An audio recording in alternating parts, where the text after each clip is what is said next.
Text book നമുക്ക് പ്രാക്ടിക്കലിലൂടെ ചെയ്ത് മനസ്സിലാക്കാം. എപ്പിസോഡ് 15.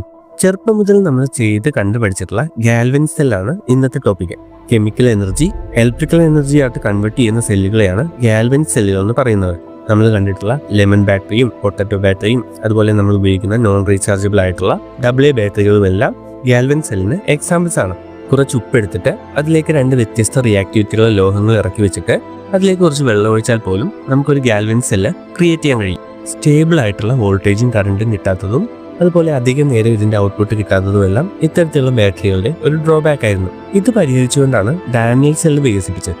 ഡാനിയൽ സെല്ലിൽ കോപ്പർ പ്ലേറ്റ് കോപ്പർ സൾഫേറ്റിലും സിങ്ക് പ്ലേറ്റ് സിങ്ക് സൾഫേറ്റിലും ഇട്ടുവെച്ചതിന് ശേഷം അവ തമ്മിൽ ഒരു സോൾട്ട് ബ്രിഡ്ജ് കൊണ്ട് ജോയിൻ ചെയ്യും. ഞാനിവിടെ സോൾട്ട് സൊല്യൂഷനിൽ മുക്കിയ ഒരു ടിഷ്യൂ പേപ്പറാണ് സോൾട്ട് ബ്രിഡ്ജ് ആയിട്ട് യൂസ് ചെയ്യുന്നത്. ഇത്തരത്തിലുള്ള ബാറ്ററികളിൽ നിന്ന് വളരെ സ്റ്റേബിളും എഫിഷ്യന്റുമായിട്ടുള്ള വൈദ്യുതി ഉൽപ്പാദിപ്പിക്കാൻ സാധിക്കും. നമ്മൾ ഉപയോഗിക്കുന്ന ലോഹങ്ങളുടെ റിയാക്ടിവിറ്റിയും ഗാൽവൻ സെല്ലുകളുടെ വൈദ്യുതി ഉൽപ്പാദനത്തെ ബാധിക്കുന്നുണ്ട്. നമ്മുടെ ഉപ്പ് ഉപയോഗിച്ചിട്ടുള്ള ബാറ്ററിയിൽ കോപ്പറും മഗ്നീഷ്യവും എന്ന ലോഹങ്ങൾ ഉപയോഗിച്ചപ്പോൾ 3 ബാറ്ററികൾ കൊണ്ട് തന്നെ ഈ ഒരു മോട്ടോർ പ്രവർത്തിക്കാൻ ആവശ്യമായിട്ടുള്ള വൈദ്യുതി ഉൽപ്പാദിപ്പിക്കാൻ കഴിഞ്ഞു.